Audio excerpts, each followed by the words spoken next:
Ladies and gents, welcome to the Controlled Interest Gamecast, where we talk about video games and everything happening in the industry. Episode 223. I am your host, Jerrad Wyche. As always, I'm joined by my co-host, Dominic Orlando. And I will never be joined again by Matt Stafford when I'm watching the Lions games. We got a sad Lions fan this week. A lot of NFL free agency stuff happening. But this is a video game podcast, god dang it. We're going to be talking about video games. Got an update for the game I talked about last week, Dom, Curse of the Dead Gods. But I recently struck an addiction to this new game that everyone's been talking about called Loop Hero, so we'll get into that later. Having a blast with it. Can't wait to tell you more about that. But first, we have plenty of Xbox news, some PlayStation news, and we're going to be going over that Square Enix Presents presentation that we talked about last week. Some pretty decent announcements. I think they held expectations correctly, and overall the format of the presentation I thought was really well done. I like it. It moved at a good pace, and I can't wait to see what they do with it moving forward. Let's start with the rundown, though, Dom. We got Xbox Game Pass news. So a number of games were announced to be coming to Xbox Game Pass on both console and PC this week. No, this isn't a rehash of last week's news when those 20 Bethesda titles dropped onto Xbox Game Pass. This is a new list of games.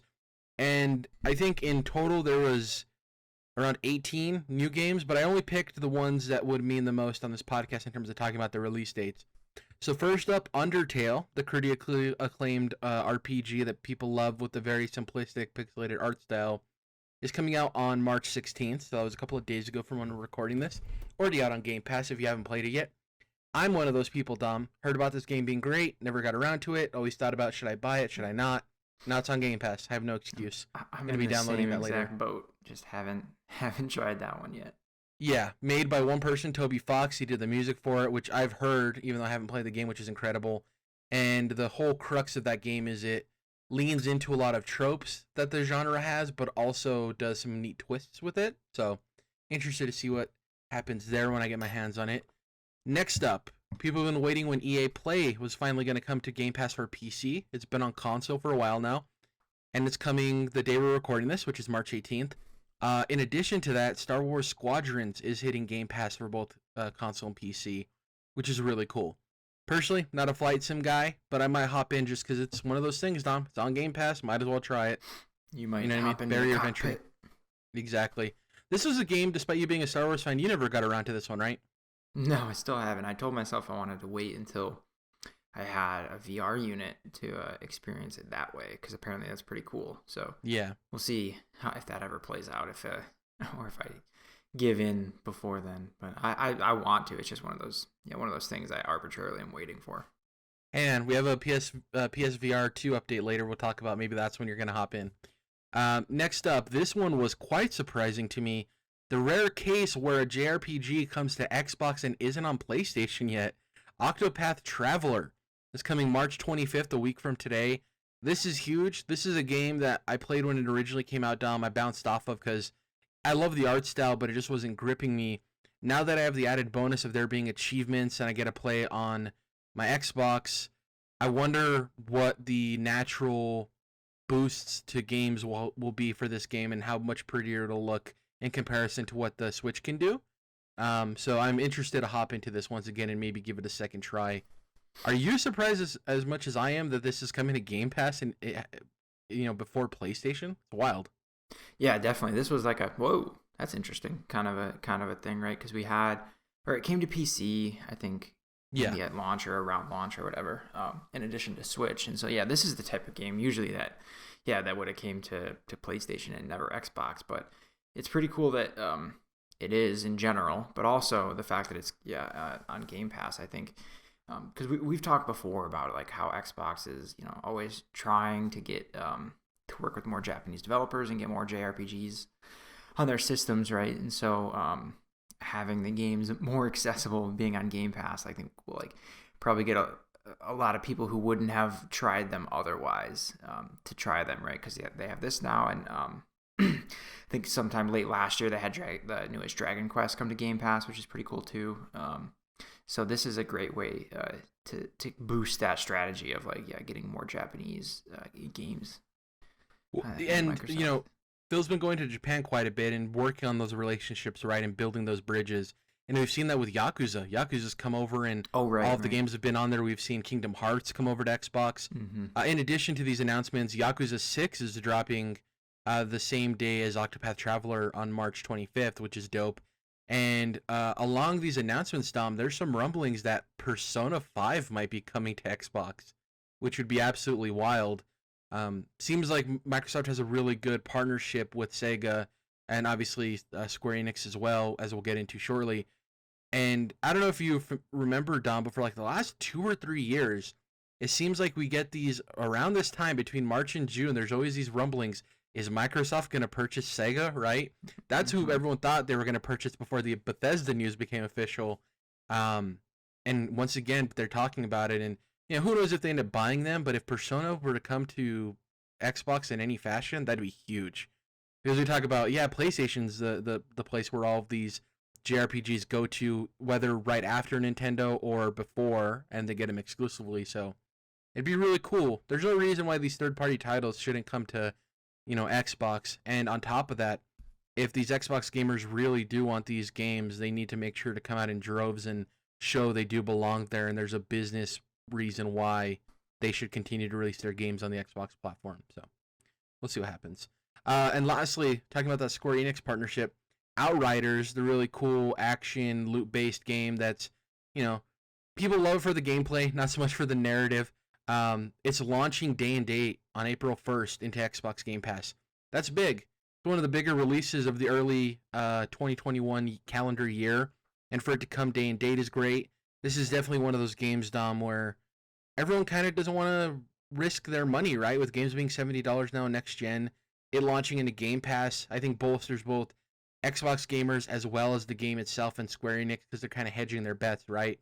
They're going to have a guaranteed player base there at launch and let people try it without having to invest that money up front. And they're probably banking on the word of mouth, right?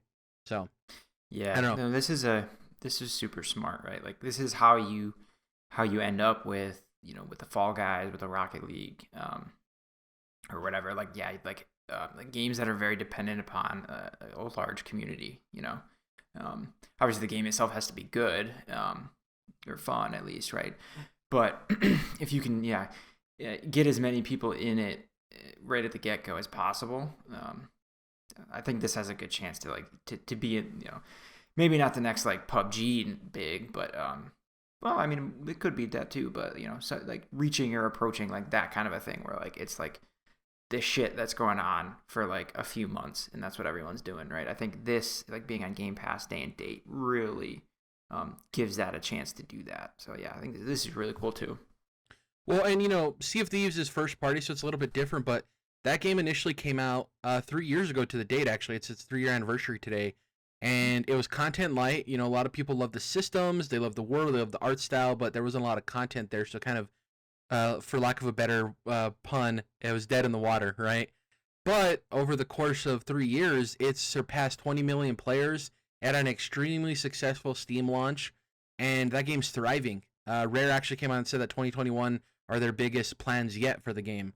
And with Outriders, it may not sell really well up front, but maybe Square Enix is hedging its bets, like I said before, that it could catch that player base on Game Pass and live that way. So I think it's a smart move for all parties. I think, Square Enix talked to Microsoft, and I think it was just their best bet there, because they are going to be trying to sell that game on PlayStation, so it's not like they're losing out on that. I know with the Xbox, it's like they can kind of have their cake and eat it too and see where it lands. Worst case scenario, they land up with some kind of return there, but we'll see what happens. That's all the Game Pass news. Next up, let's get to these couple of PlayStation updates. I mentioned PSVR 2 earlier, obviously unofficial name, but we had a PlayStation blog post where they announced that the next-gen VR system is coming to PS5.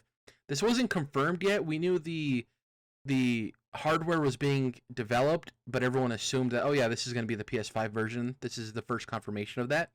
And there's 3 bullet points I have here, and we'll go through them, and then you can let me know what your thoughts are, Dom, as somebody who's been looking into purchasing VR. First up, it will connect to PS5 with a single cord. Obviously, a great improvement. For somebody, we talked about this in chat, Dom. I'm hoping for the day where we get wireless. I think that'll be where it could really go consumer-friendly, obviously barring a price drop and all of that. But that's what I want, less cords. So a single cord is a great move towards that. Number 2, there's going to be a new VR controller, which will incorporate some of the key features found in the DualSense wireless controller, along with the focus on great ergonomics. Great. People are going to be using this, want to feel comfortable, want to have that feedback where people are loving with the DualSense in terms of the haptics. And lastly, won't be launching in 2021. I think me and you were both under the impression, Dom, this thing isn't coming out this year. It's good that they're setting expectations reasonably, letting everyone know it's not coming out this year.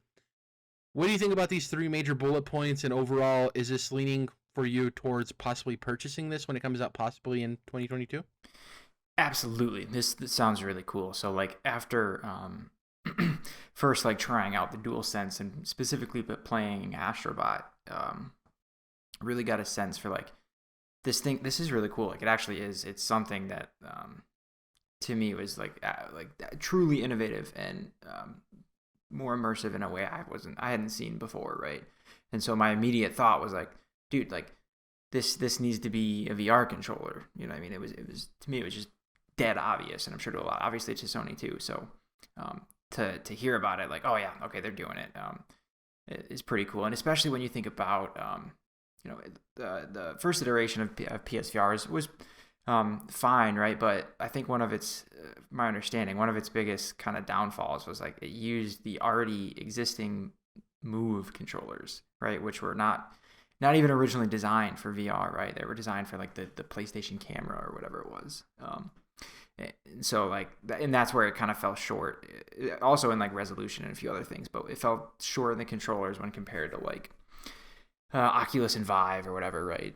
What the controllers that were actually designed for their unit. So to see that not only are they going to be graduating from the Move controllers, but graduating to something with that uses features from the DualSense, like that the haptics and the adaptive triggers, it is pretty cool. So like this is exactly what I wanted to hear to push me that much farther in the direction, because I've been teetering on like, ooh, those things look cool, but there's not quite enough content necessarily, and the technology just feels like I don't know if they're really like buying into this. Like, is this going to be the next Vita that they kind of give up on, right? But this tells me that not only like does it sound cool, like the technology sounds cool, has potential, but it tells me that like, oh, the way they're talking about it now, like it's something that they're going to continue to invest in.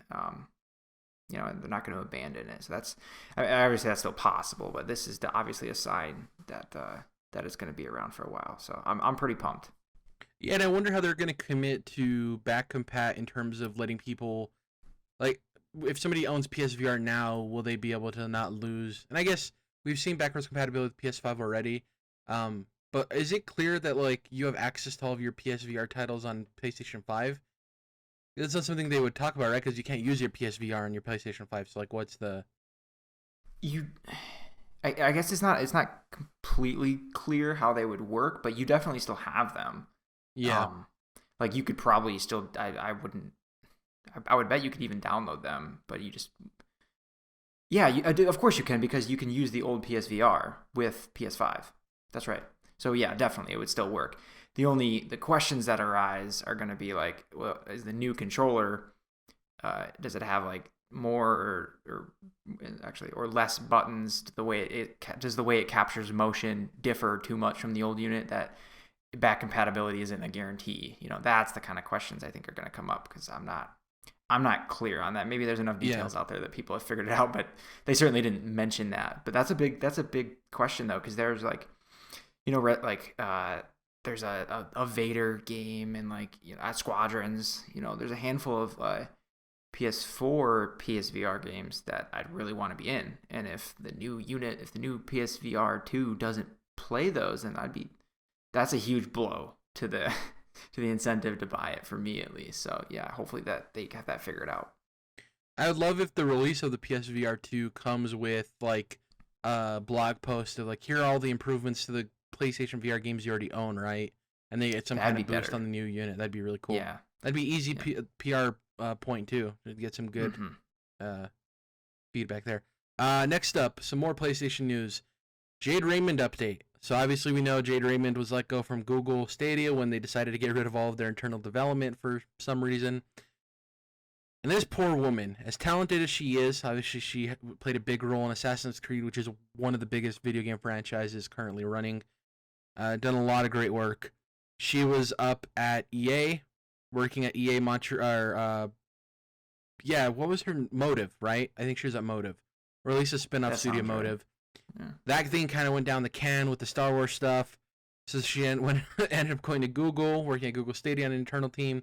That went up in fire.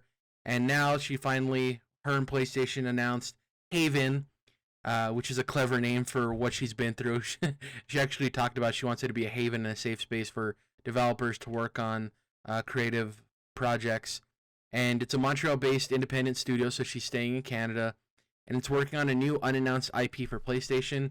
This is awesome. We talk about this with Amy Hennig, and we talked about this with Jade Raymond initially, Dom. These really good creators that have a track record. I love when these companies are just like, hey, make us something. We trust you, make us something. We saw that partially with PlayStation and Kojima, obviously with Death Stranding. I'm excited to see what this is. This is going to be their first studio. I would love if some information came out about, I wonder how many people she kept from that Google team. Like when everyone got canned, I wonder if she brought people over for Haven. That'd be really cool. And I assume she did. I'm just curious as to how many people, right? And what happened there. But it's going to be years before we hear any more about this.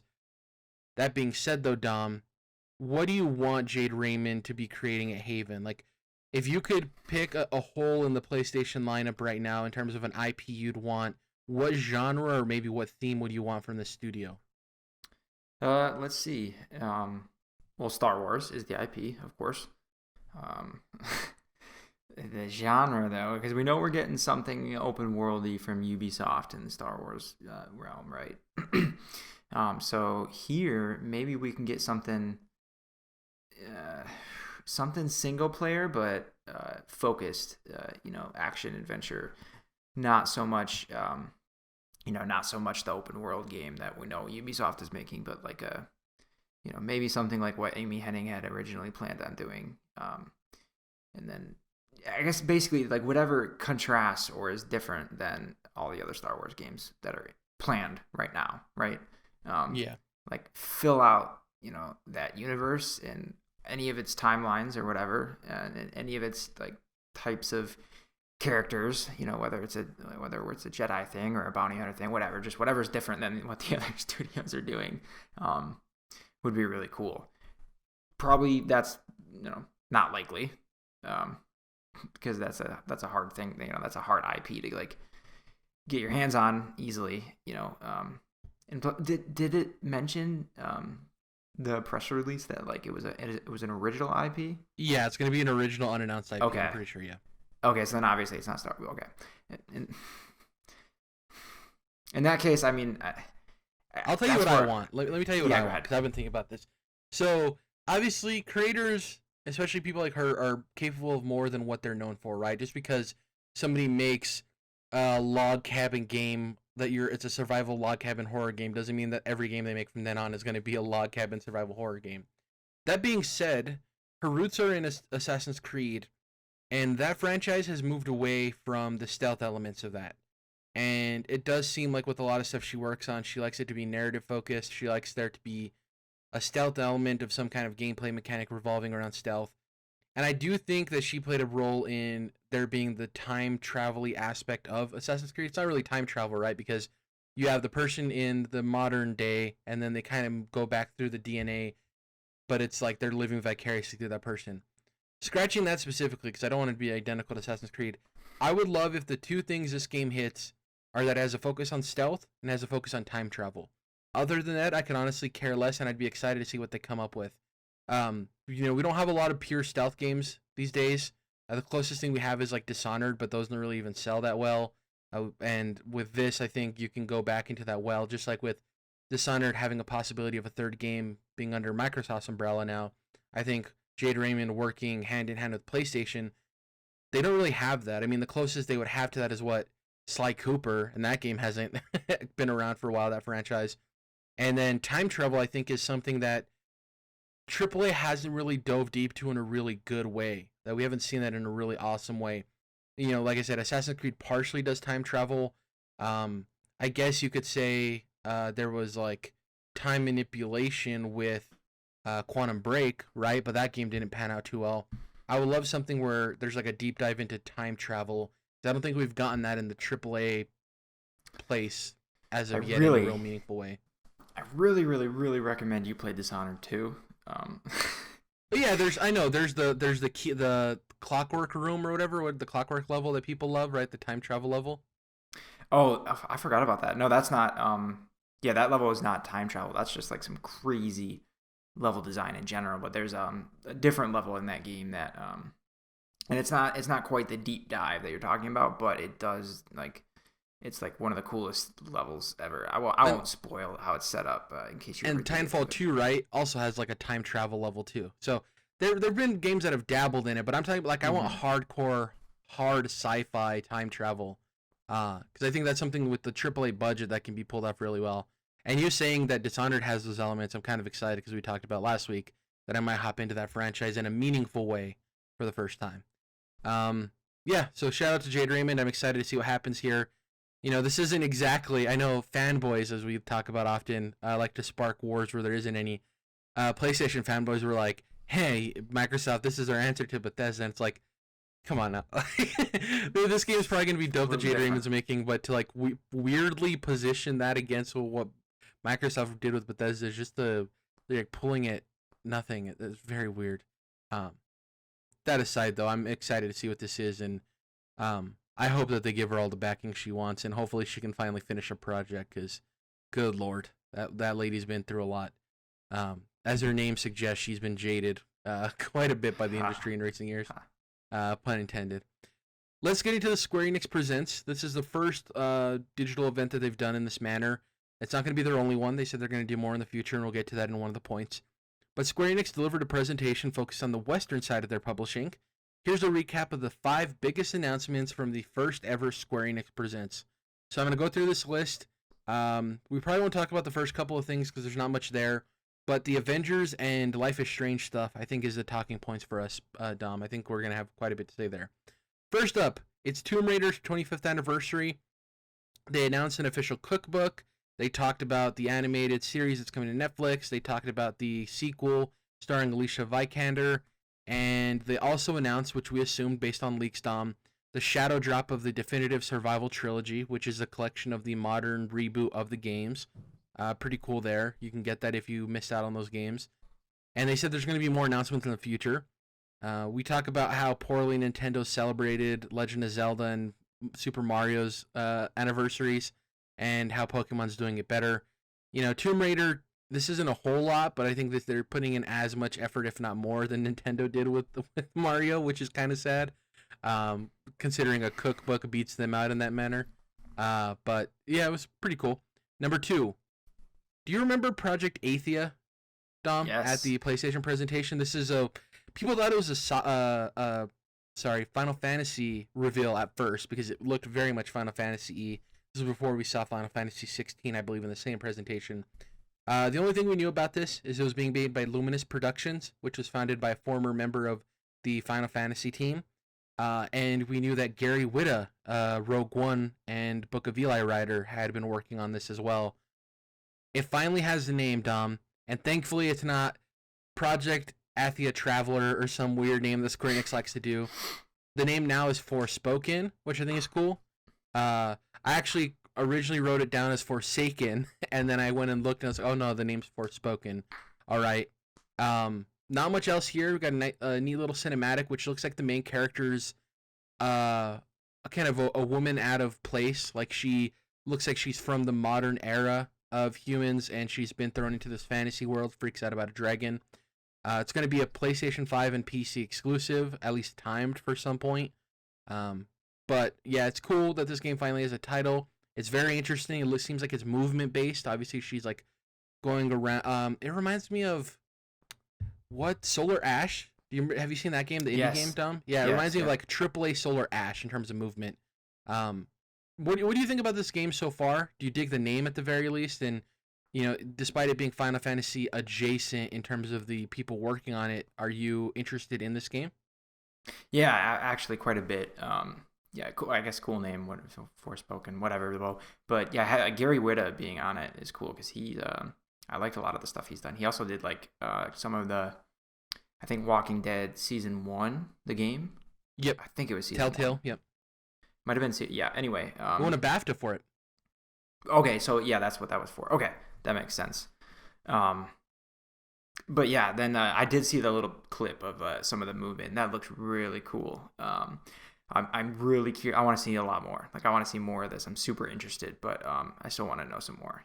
But as of now, like yeah, sign me up. This should be cool.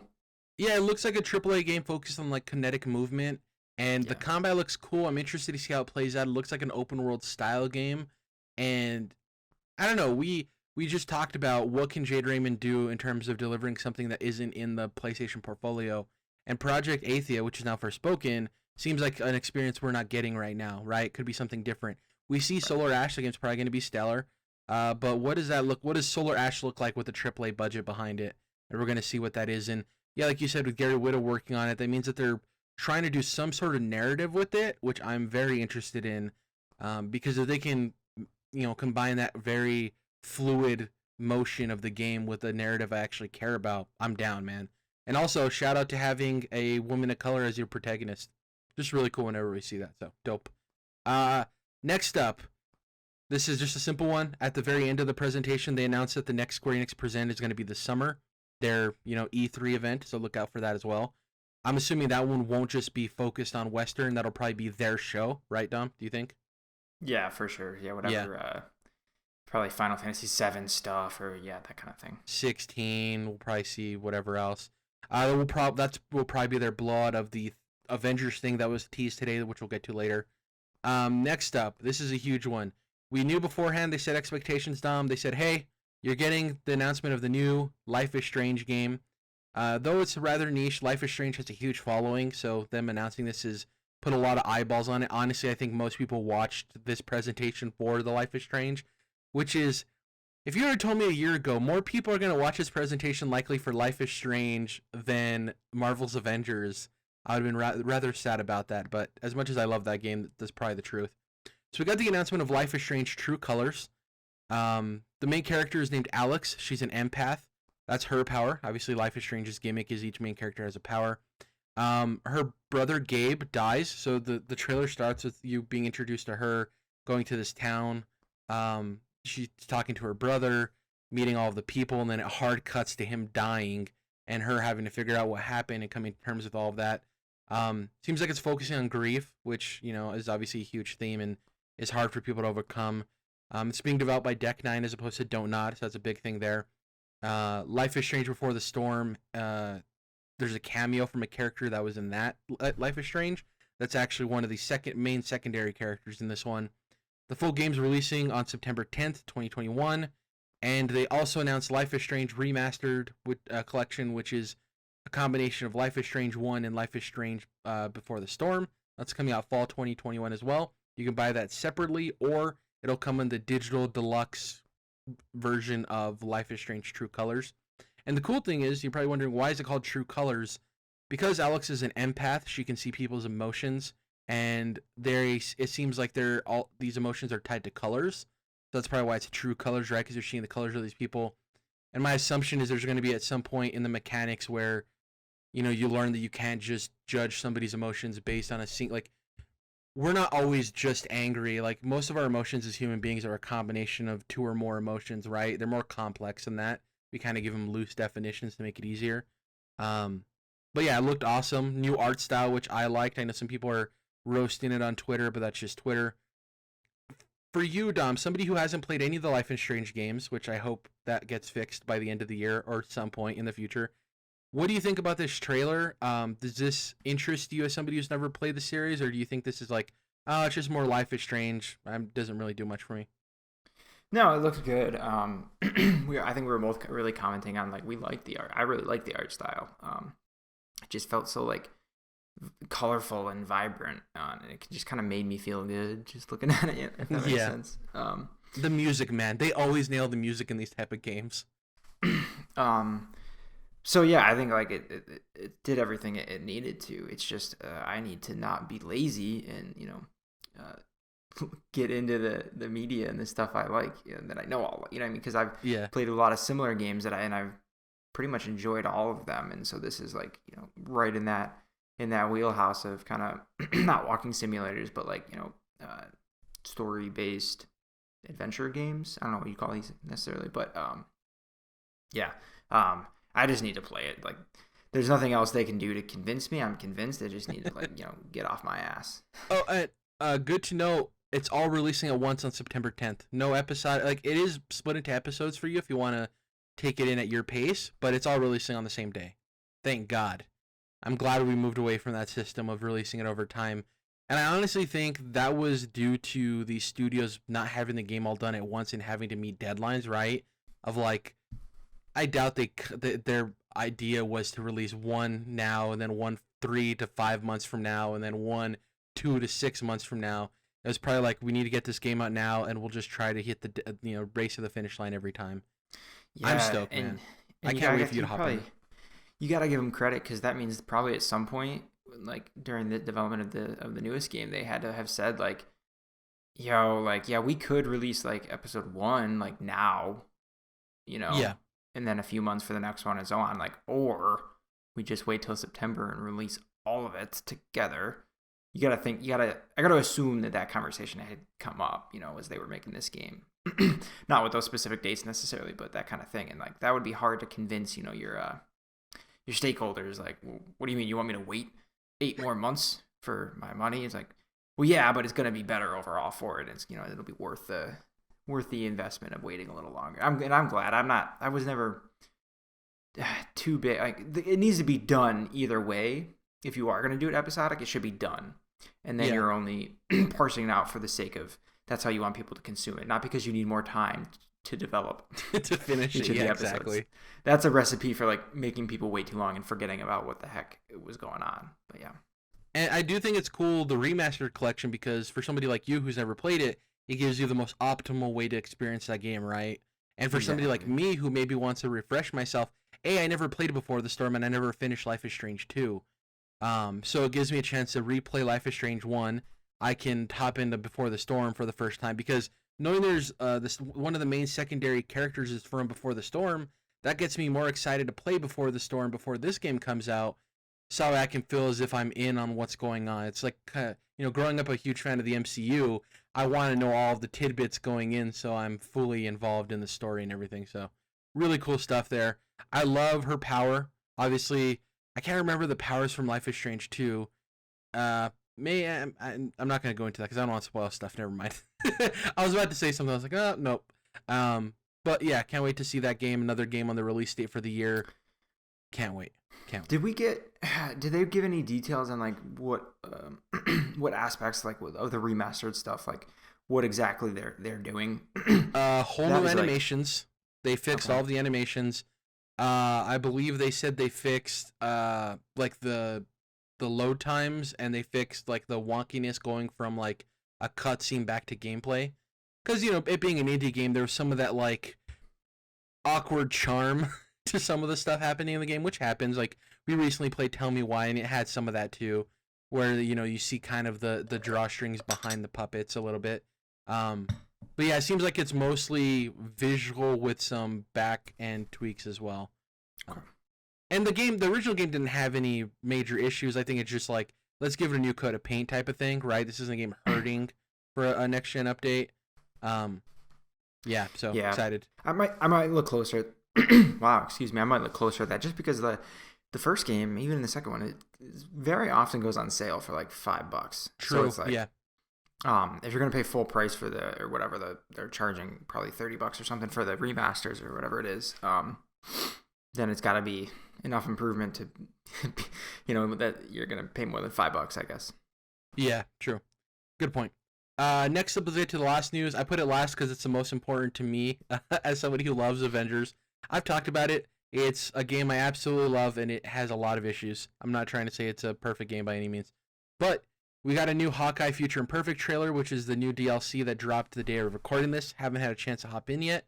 Obviously, it's the next gen version, 60 FPS, 4K, faster loading times, all of that good stuff. But next up, the really cool stuff for people who've been stuck to this game. They finally gave us a roadmap. This is one thing we were worried about, Dom. I mentioned last week, if you remember. If this game doesn't have a roadmap, that means that Square Enix has likely already pulled the plug, right, on this game.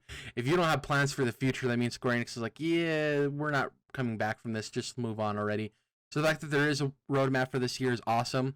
Let's go through that real quick. So spring 2021, they're going to be adding the Tachyon Anomaly, which is just a new event for people to play, which is cool. But then this is the one that struck my eye. There's a thing they're adding another event called the Red Room Takeover. Now, people who are familiar with Marvel know that Black Widow's story is tied to the Red Room, right? That's where she learned to be an assassin. They had her kill people, took away her innocence, all of that stuff. Black Widow's coming out this spring, hopefully, depending on what happens. But I'm wondering if this is the first thing we're seeing, Dom, where they're having releases that are tied to like the movies and stuff, which would be really cool if this is a trend moving forward. So like maybe this comes out the week of the movie releasing, right? So you get to hop in, do this really cool Black Widow mission, get you excited for the film, or vice versa. Maybe the movie comes out, you want to do something with Black Widow now that you saw her movie, go and play the game. I think it's easy marketing for them. It's a really cool move there. Unclear what type of mission that is, but I just like the theming of that. Next up, Summer and Beyond. We got Project Omega, which is adding another major villain to the game. That's been one of the major gripes, Dom, is that the main villains in the game, outside of the story and all the multiplayer stuff, you're only really ever fighting Taskmaster or Abomination in the villain sectors, they're called, right? Which are like villain-specific missions. And that gets kind of tedious because you either fight one of them or you fight like one of the big robots, which doesn't really have a name or anything. This one looks like it's adding another main villain, which is really cool. Lady Hydra, which I don't need to get into that because no one really cares other than me. And they're also adding Wasteland Patrol, which is with Clint Barton, Hawkeye's new DLC down that they're adding with Maestro Hulk and all of that. Like there's the Fallout Wasteland. This is going to be a new area to roam that's different from the environments we already have, which is cool. Just more content for people to explore. That's all fine and dandy. Roadmap's cool. Here's where we get to the big guns, Dom. The stuff that's going to really excite people, and I think if they do it right, could bring a whole new audience of people into the game again, which would be great. They announced Black Panther War for Wakanda expansion. Now keep that in mind, this is the first time they refer to any of the DLC as an expansion, which makes me believe it's going to be quite substantial. They showed off Black Panther. It seems like they're teasing Ulysses S. Claw as like another villain sector, which I just talked about them having a lack of. The trailer was really dope. It shows Black Panther dropping down. Wakanda's probably going to be a new environment for us. I'm excited. They said it's dropping later this year. Here's the thing, Dom. As somebody who doesn't play this game, but I know you've heard me for weeks talk about how much I love this game and I wish they added stuff and I wish they made it good. What do you think about that Black Panther trailer, one? And two, with them announcing this for the end of the year as like the finish line, the goal, just get there. Do you think we're going to see any more characters released between Hawkeye and that? Or do you think it's kind of going to go dark for this big new expansion? Because, we don't know what's next for Marvel in the coming months in terms of a new character, which beforehand we did know. It feels to me like Spider-Man's got to be coming soon. I don't know. I know it was just kind of like a cheap marketing thing from Sony just to like make sure everyone knows that he's going to be exclusive. Which I wonder if they're kicking themselves for the money they spent on that. I'm curious. Yeah, exactly. It's like it feels like they talked about that and like probably a handful of people bought that version instead of the Xbox version in hopes that they'd get to play Spider-Man one day, right? But like, well, where is it? So in my head, I'm like, that's got to be coming soon, right? Because like it's been over a year now, or no, not over a year, but almost a year. Right, it was last summer when that was like news of like, so like where's he at? So like if he dropped this summer, that I could see that, even if it's without significant content around it, not like the expansion that Black Panther is gonna get, right? I could just see them kind of like throwing Spider-Man in there and with maybe like a not the most in-depth mission to go along with him or whatever. Like that's. To me, that would make sense, but otherwise, I'm with you. Like, I feel like in the middle part of this year, there's got to be more, right? Yeah. as far as characters, I mean, I don't play the game, so like I don't want to be like super critical because I'd be ignorant. But yeah. Yeah, I wonder if it's that they want Hawkeye to come out and they want people to try to get interested in that before they announce the next thing. Because then, what if people are like, okay, I'm just gonna wait for the next character, right, and not hop in right now. And they had to announce the Black Panther thing because they needed that big, our game still exists. We got a reason for everyone to come back. And I think that's the carrot at the end of the fishing pole, right, is the Black Panther thing. But to your point, between now and then, do they release Spider-Man? Have they shifted priorities? Like, is that even, with the dwindling player base, like, there's still a decent player base, but when you're losing people left and right, do you prioritize the hero coming to one side? You know what I mean? Like, who knows? And then the thing we're not talking about, they might not have either, a choice either. It might be like a contractual thing where like Sony's like looking at their wristwatch like, yo, y'all said that we were gonna have Spider-Man like by July 2021, so do it. Yeah. And the other thing we're not talking about is the Game Pass influence on this of like, say Avengers finally comes to Game Pass, which I think is a move Square Enix should do, right? I think it's a perfect game for Game Pass.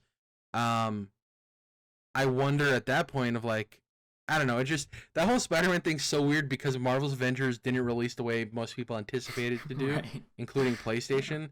And I wonder if Crystal Dynamics is in a weird boat too of like, we don't know the numbers for the game, but the loose stuff I've seen is I see more people playing on Xbox than PlayStation. Obviously, who knows? That my circle is just Xbox people maybe. But I wonder, they see the backdoor numbers. Like, I wonder if it is one of those things where they spitefully have to work on it and get it out because of the contractual thing. They're like, yeah, we're going to release this character for like half or a third of the players that won't even be able to play it. You know what I mean? It's just a very weird situation they're in. Mm-hmm. And it kind of shows how these exclusivity deals can backfire. It's like if Spider-Man wasn't exclusive to PlayStation, I don't think it'd be that much of a deal and they'd probably be prioritizing it because that's a huge get, right? But the fact that it's exclusive to one platform for a game that's struggling to keep its player base is a very awkward position for them. I don't want to end on a sour note, though. I'm excited for Black Panther. I think it looks dope. You saw the trailer. Somebody who doesn't play it, did you think it looked cool for maybe somebody who would be into the game?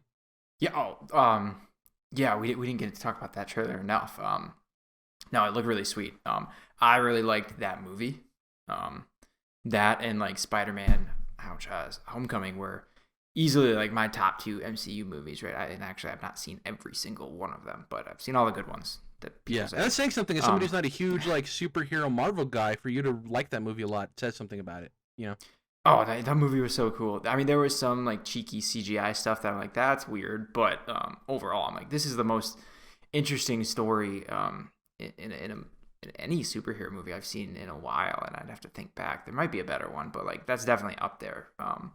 And the villain was phenomenal. I think that's part of what makes like can set like a superhero movie apart is like, well, how interesting is the villain and that kind of thing. So that being said, this was just like a teaser trailer.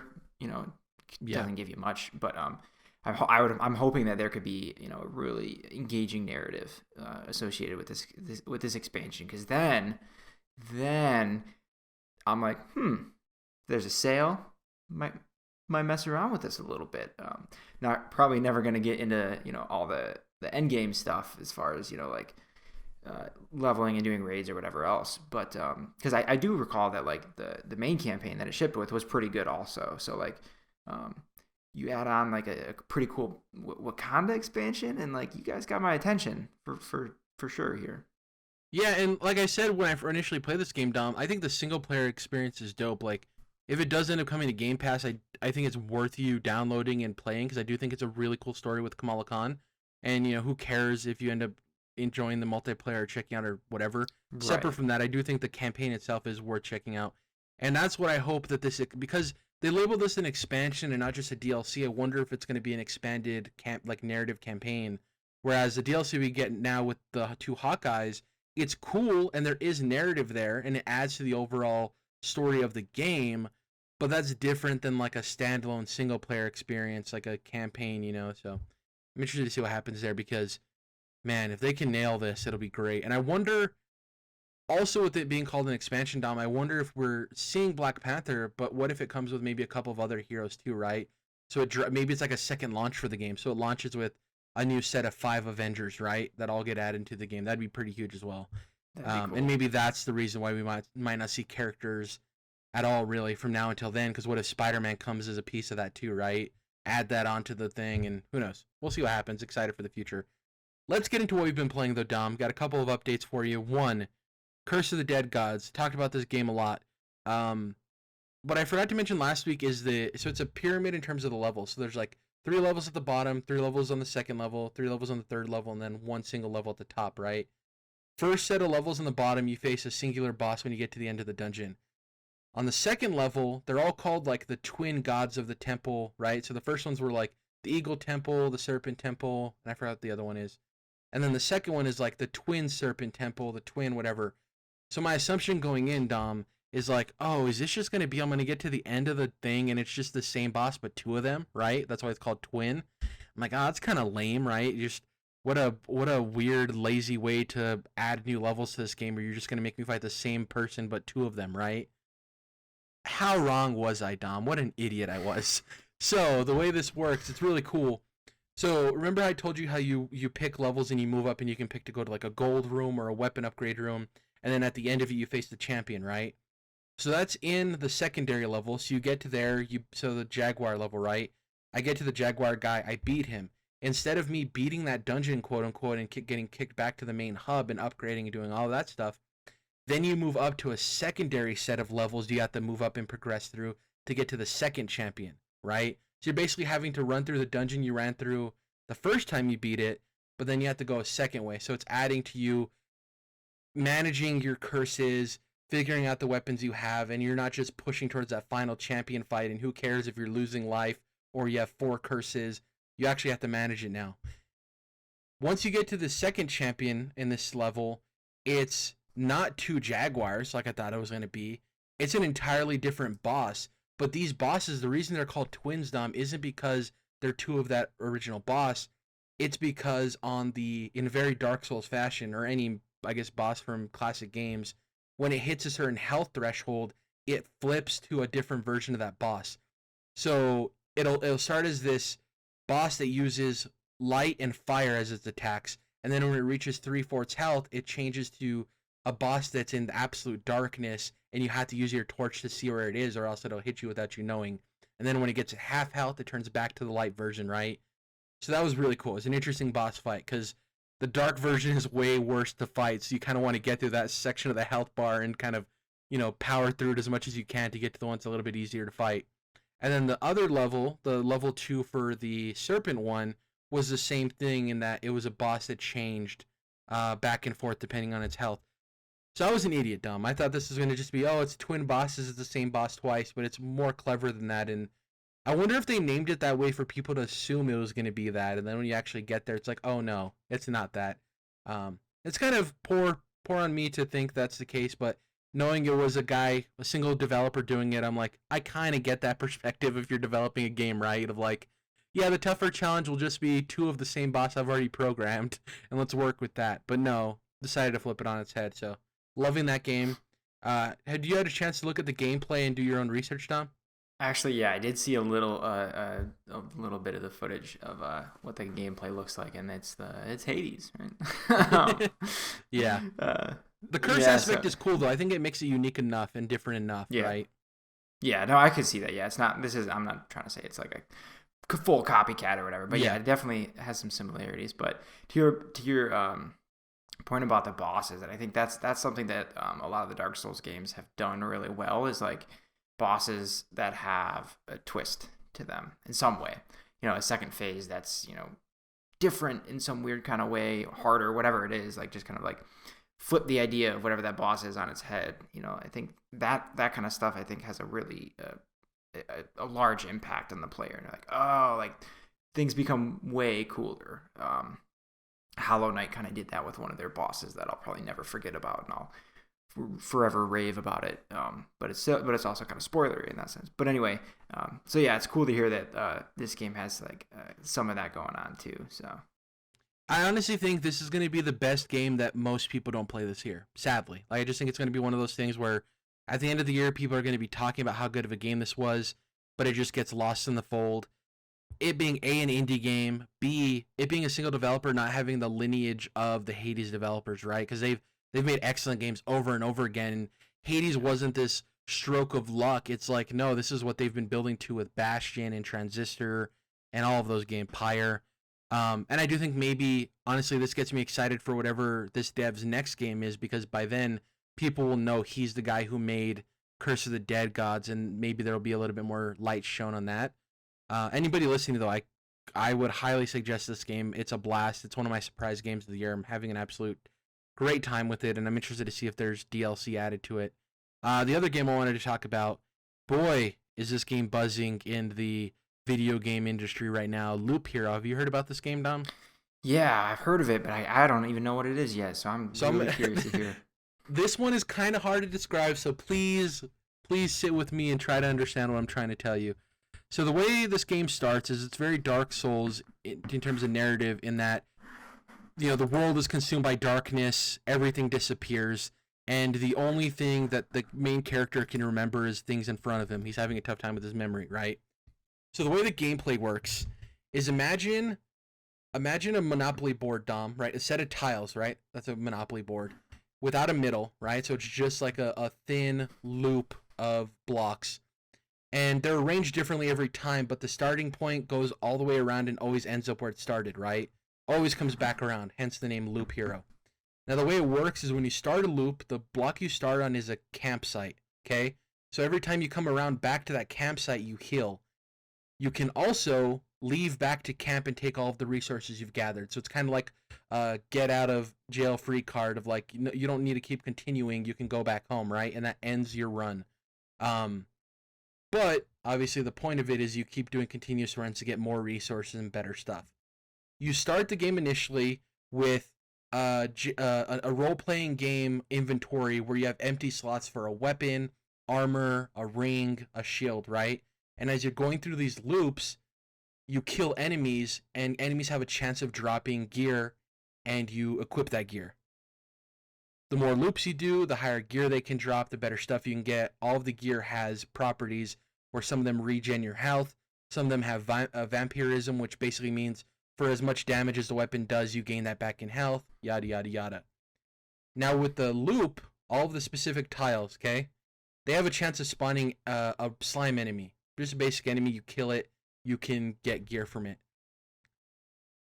You get these cards, so this is a second aspect of this game. It's also a card game, a deck builder in some way, where anytime you kill an enemy, not only do you get gear to put on your character, your role-playing game character, but you also can get a card. Now these cards range from a bunch of different things, but they're all land or buildings that you can put on the map. Some of them give you bonus health, some of them make it so less enemies spawn in a certain section of the tiles, yada yada yada. Some of them are spawn bases. One of them's called Vampire Mansion, right? So you put it on a tile, the adjacent tiles. If a slime spawns there, you have a chance of also having to fight a vampire. Obviously, they're a lot tougher, but they drop better gear, yada yada yada. So as you're going around this loop, enemies are spawning and you're fighting them, and you're getting these cards and you're having to play them. And the reason you have to play these cards is not only to get better gear, but there's a bar on the top left that when it fills up, a boss spawns for that loop. The only way for it to fill up is if you put stuff on the board, right? So you have to use these cards. Kind of forces you to play stuff. Even if there's like enemy cards you don't want to place. Now the reason this comes in handy in terms of you figuring out where to place stuff is before you start your expedition, Dom, you got to build your deck, right? So you can be like, I want 4 cards of this meadow that will heal me. I want these other cards, these mountains that if they're next to each other, they give me a bonus. And I want to try to get better gear, so I have to include maybe a vampire mansion or maybe this thing that spawns spiders, right? And you kind of play with that around with it and figure out, okay, what enemies am I comfortable fighting? Which ones am I not? And once you finish, say you come back to your fire and you decide to go back home with your resources, that's where it turns into like a city builder where you can upgrade or build like a blacksmith or a cook, and they give you bonuses. So when you go back on the expedition, you can have bonuses as like you can have potions or you can have different cards to use, yada yada yada. So the core of the game is you're making a loop and you're adding cards to the board and you're just trying to make as many loops as you can and spawn the boss to fight him. But there's a lot of strategy involved in where you place the cards, your gear, all of that stuff. And it's very addicting and it's rather fast paced. The game I didn't think in a million years I'd be into because it's a lot of systems in place. It's part role playing game, it's part roguelite, it's part deck builder game, but it all just works really well. And I was curious as if this game was going to live up to the hype because people are talking about it so much, Dom, on social media. Loop Hero's great, Loop Hero this. And I'm looking at it, I'm like, it's like the art style's cool, but I don't understand why this is catchy, yada, yada, yada. I bought it for $15 on Steam. I hopped in and I played for 2 hours, and it felt like I blinked. It's really cool. And Man. I've had some gameplay I just put up like while you're explaining it, you know? Yeah. And I'm glad I did that because like that helps to visualize it. Because you're right, it's kind of tough to explain. I could see that, but this is interesting. It's wow. It's unlike anything I've ever played. First of all, I could see that. And it's your character auto fights. Like you don't have to worry about. It's not a turn-based combat game or anything like that. It's basically takes your stats. They fight the person. But there's some like stuff where there's a village card, right, Dom? And if I place a village card on the map, what happens is when I walk through it, I gain health. But the problem is if I have 2 village cards on the same loop, it spawns another building called a bandit camp, which will spawn bandits they'll spawn in the village, right? So it's kind of like, oh, you want 2 places where you can heal? You're also going to have to deal with another enemy. I was talking about the rocks and mountains. You kind of have to strategically figure out how you want to place your rocks and mountains around the loop, because if you place them in a 3x3 block, they create a giant mountain. And though you'll still get the buffs of healing from it, every like day it'll spawn an enemy called a harpy, which is tough as hell to fight.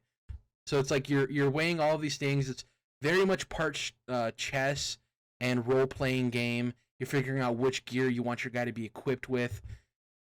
It looks weird. I completely understand that. But I definitely think it's worth $15, and I definitely think it's worth playing because we often talk about games and how we can sometimes get bored maybe by the same genre or the same systems that we play all the time.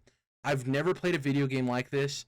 I doubt there'll ever be another video game like this, but I do think it's worth experiencing. And I know it looks weird, Dom, and I know it looks weird. And I know it's a tough sell for people. It was a tough sell for me. But I had $15, and I was like, I want to try this because so many people that I respect their opinions on, and they're not the people who are always tied to like the classic RPGs and computer RPGs and all that. They're people who play the similar games of me, hopped in, they're like, this game got me. I don't know how, but I'm really enjoying it. And that's why I dove in, and I'm just as surprised as anybody that it's as good as it is. It's addictive. It's just, it's been on my mind all day. I want to play it as soon as we're off of this podcast. Like, damn. Yeah. Damn. Okay. It's really cool. It's really, like I said, I played it for 2 hours and I feel like I just blinked. Because it gets you in those parts of you that are like a problem solver, somebody who loves strategy, somebody who wants to overcome problems and challenges. And it's definitely that type of thing, Dom, where it's like, one more run. Just one more run. And the narrative is interesting too. It's a little weird and hokey because it's like, you know, darkness overcame the world and things like, how do you remember that you forgot things, and they have those type of conversations. But the banter between enemies and stuff is witty. Every time you run into a new enemy for the first time, your character and them have like a discussion about it. It seems like there's a lot to the game in terms of upgrading. It seems like the loops maybe get bigger, more complex. There's going to be additional things you get. I don't know. I'm having a blast with it. Didn't think I would. Believe the hype. Loop Heroes are that good. Like, I was really surprised, man. Really surprised. Shoot. Okay. All right. Yeah. It completely caught me off guard, man. I was like, okay, I'm gonna try this game out. It's gonna be weird. It's gonna be like archaic. I'm not gonna like it. Like I went in with a very pessimistic attitude. I'm like, oh, I'm not gonna like this game. But I'm gonna be the person on Twitter that said I played it and I didn't like it, you know. And and I went in there, fell in love. Awesome. Yeah, that's incredible. It seems like one of those situations of you didn't have this on your bingo card for 2021 or whatever. Yeah, and the thing I appreciate too is like, I don't know what gameplay you're watching, Dom, but they typically use like ye old English text that can be a little bit hard to read. But in the options when you start the game, you can have normal text, and they also have dyslexic like text that helps people who have dyslexia. So there's options for people if you want to play with like clean UI and you don't want to have the weird ye old English lettering. Yeah, it's dope, man. I'm really surprised that I liked it as much as I did. I can't believe it. And the fact that it's only $15, I mean, love it. You gotta love indie games. Some people will look at indie games we've talked about before, Dom, and like, oh, $15, that doesn't seem like a game that's worth my time, which is always a stupid opinion on things. But I think it's a steal, honestly, for $15. I'm like, well, all right. I went in there, Dom, like, okay, I'm probably gonna pay like $30 for this, knowing it's an indie game and people are loving it, right? Just my assumption. I'm like, this thing's $15? All right. Gonna hate it, but at least I only spent $15. Nope. So that's that. Maybe you'll give it a try eventually, Dom. I'd love to see you check it out because it is so off the beaten path of what we normally play. And like I said, it's not a game it's not a game in 100 years I think I would play. It looks very similar to like a very old CRPG, but it doesn't play like that. It feels very modern. You can speed up the gameplay too, so it moves quicker. After I have it set so it pauses after every battle, Dom, but you can set it to where it's like automatically running through, and in real time you can just swap your weapons and do everything like if you want to play at a much faster pace. And I think that's kind of the thing once you get real good at the game or real comfortable with the systems, you take off all of the pauses that you can implement, right? And you're just running through, putting weapons on and stuff on the fly, having a blast with it. Anybody listening, go check it out. Like I said, you're going to look at the game, you're going to be like, yikes, no. I'm telling you, it's much more than that. I was wrong. And I think a lot of people are going to be wrong this year. And yeah, people were right. This game has the hype. So, yeah. I didn't expect it, man. So shocked. Anyways, that's it for me. Curse of the Dead Gods and Loop Hero. Anything to report on, Dom? No, to be honest, no. It's just been a lot. It's been more Dark Souls 2. Which is great. I try to, as I've been going through, back through some of these From Software games. Like last summer I did Dark Souls 3, and then recently I did Neo, not a From game, but similar. But this time through, I've been like oh, I want to, get a different build going than previously, right? Like in Demon Souls, I was like primarily using magic. When I went through that, and this time through, I'm trying to stick with hexes, because Dark Souls 2 is unique in that they have this third kind of magic. So instead of just having your regular magic and then faith, they add in dark magic that they call hexes, and it's it uses a combination of the intelligence and faith stats that you level up. So it's very unique, and a lot of the scrolls you use actually require souls each time you cast them. So it's a weird trade-off that none of these games have had really anything like that before. So I'm trying to make this playthrough unique and different than what I typically or what I've done in the past. So it's fun that way. It's different. It's a new way to play the same game. So still having a lot of fun with that, but it's not it's an old game, so there's not too much revelatory to say about it, but just feeling from software lately. So Elden Ring on my mind, I'm gonna write a soul ballad about that. I cannot wait for that stuff, man. Like I said, another playthrough of Sekiro is very tempting for me right now. I'm feeling it. Yeah, that's it for this week's show. Thank you guys for listening. If you can, please follow us on YouTube, search Controlled Interest, so pop right up. Hit the like button if you enjoy the videos. Hit the bell notifications so when we upload new videos. We're on Instagram at Controlled Interest. We're on Twitter at CTRLINT. That's Controlled Interest abbreviated. You can follow us personally. I'm at Jerrad Wyche, JERRADWYCHE on Twitter. You can follow Dom at Dom's Oreos, DOMS Oreos. If you don't know how to spell Oreos, go buy some Oreos. Other than that, they're so delicious. Yeah, exactly, man. So real quick, I'm gonna go on a quick tangent, real quick. So we have a card to not Costco. What's the other surplus store? Sam's Club. Sam's Club. And they sell these things where you can get a big old box of Oreos, and they come in little packs of 6 Oreos, right? And I'll tell you what, those packs of 6 Oreos are crisper and crunchier than the normal bag of Oreos. Almost all of the stuff I've noticed from those surplus stores have like a fresher quality to them than like the normal retail store stuff. I don't know why that is, but God, Oreos are so good. Recently bought the bag of Lady Gaga Oreos. Can't wait to dive into those. Apparently people really like them. There's Lady Gaga Oreos? Yeah, they're like pink with like green, but they're not like watermelon or some weird flavoring. Apparently they're just like really good. Greg Miller, obviously kind of funny, the beacon of Oreo love, tried him, and he considers him one of his favorite Oreos. And that dude has tasted all of the Oreos, so I respect his opinion. Now, are you a double stuff guy typically? No, I actually like regular and thin, but I won't hate on a double stuff. Like if somebody offers me double stuff Oreos, I'll eat them. But I'm more of a regular and thin. I like the balance, but no hate. I understand the thick love for the double stuff.